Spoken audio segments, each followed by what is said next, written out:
Let's jump right into this explainer and look at a total masterclass in business survival.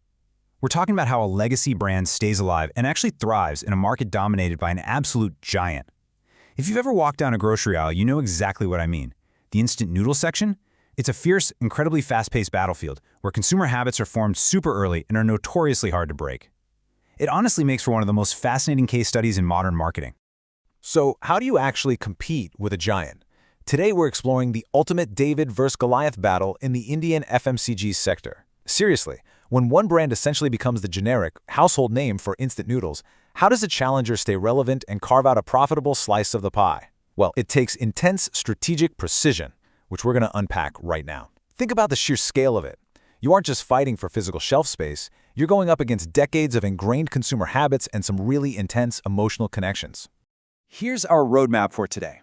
We'll start with the instant noodle battlefield, move into how they segment their audience, break down their marketing mix, look at how they're winning the digital space, assess their current strengths and weaknesses, and finally, look at their recipe for future growth. All right, Section 1, the instant noodle battlefield. Legacy versus the leader. So, Top Ramen is definitely no rookie. They're actually one of India's oldest instant noodle brands, brought in by Indonesia Foods way back in the early 90s. And for decades, they've been locked in this intense head-to-head battle with the market leader, Nestlé's Maggi. Through the 2000s and 2010s, they managed to survive by leaning really heavily into taste innovation and strict affordability, just to keep their foothold. But today, the battlefield is way more complex. They're fighting for critical market share not just against Maggi, but against heavily funded opponents like Sunfeast Yippee and YY. The pressure is literally coming from all sides. Moving on to Section 2, segmenting the target audience, or really finding their exact niche. Look, in a crowded market, you simply can't be everything to everyone. It's impossible. To understand Top Ramen's survival tactics, we've got to look at their STP strategy: segmentation, targeting, and positioning. This is the framework they use to identify exactly who they're cooking for and how to make their brand uniquely appealing to that specific group. In a massive sea of choices. It's basically the blueprint that ensures their marketing dollars actually turn into sales. And they segment this market with laser precision. They completely bypass the broader, generic market and go straight after busy youth, hostel residents, and families in urban and semi-urban areas. Think about it. We're talking about teenagers cramming for exams, college students on a budget, and working professionals who just need a fast, reliable meal after a super long shift. They're specifically targeting middle and upper middle income households who demand absolute convenience but absolutely refuse to sacrifice flavor. This is an audience that is stressed for time and hungry for a quick fix. Which brings us to their positioning, and this is where it gets really smart. While the market giant leans entirely on deep-seated nostalgia and traditional Indian masala flavors, Top Ramen goes a totally different route. They position themselves as the innovative gateway to international cuisines. By leaning into their Japanese heritage and pushing these spicy, Korean-inspired global tastes, they capture consumers who are actively looking for a break from the usual.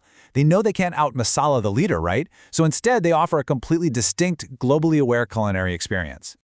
Okay, Section 3, the ramen marketing mix. Let's look at their 4Ps arsenal. Looking at their actual products, Top Ramen uses incredible diversification to cover basically every consumer craving out there. Sure, they have the basics locked down with standard curry and masala flavors, but they really stand out through targeted innovation.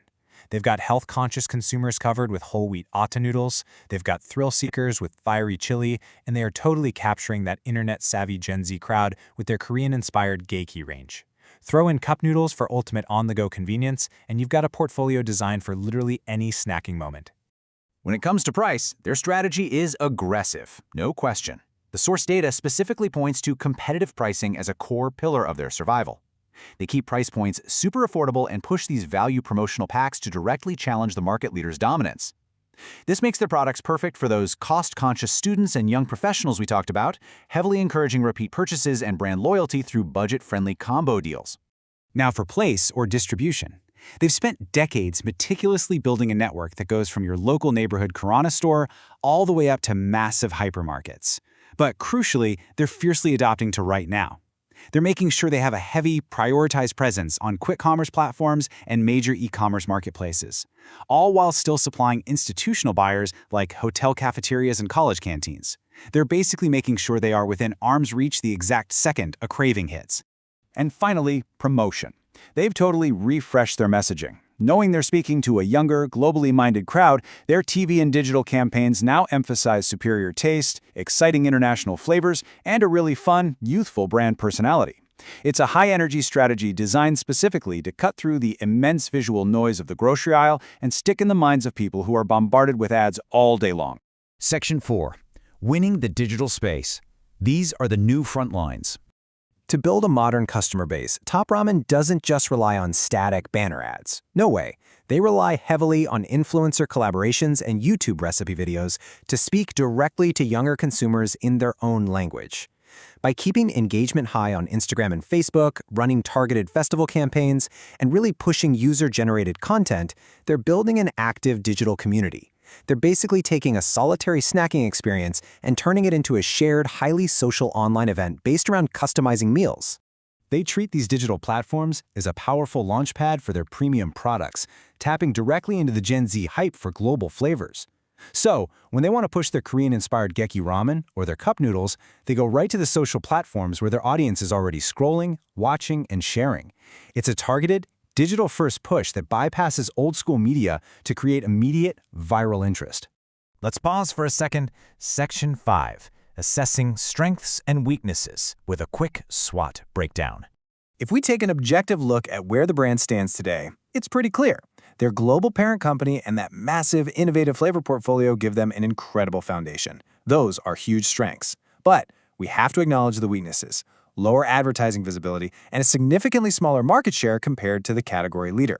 Now, looking ahead, the exploding demand for Korean and Japanese flavors, plus the boom in quick commerce delivery, are massive opportunities for them. But to win, they have to navigate some serious threats, like intense competition, highly price-sensitive shoppers who will switch brands for a quick discount, and growing consumer health concerns around instant noodles in general. Which brings us to our final section, Section 6, the recipe for growth. Let's look at some recommendations. Based on all this data, what's their playbook for the future?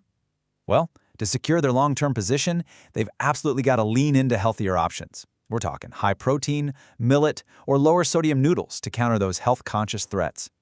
They also need to push distribution deep into rural markets to find new volume, double down on influencer marketing, and keep the product line super exciting with limited edition flavors. But most importantly, they have to build a much deeper emotional connection. They need to turn casual consumers into lifelong vocal brand advocates. And that leaves us with one final, really provocative thought to wrap things up. As Gen Z's tastes continue to globalize, will innovative Japanese and Korean flavors be enough to finally dethrone India's nostalgic market leader? Top Ramen already has the heritage, the product diversification, and a razor-sharp digital strategy in play. The real question now is whether the rapidly changing palate of the modern consumer will be the ultimate tipping point in this decades-long noodle war. Thanks so much for joining me on this explainer. I hope you found it as fascinating as I did.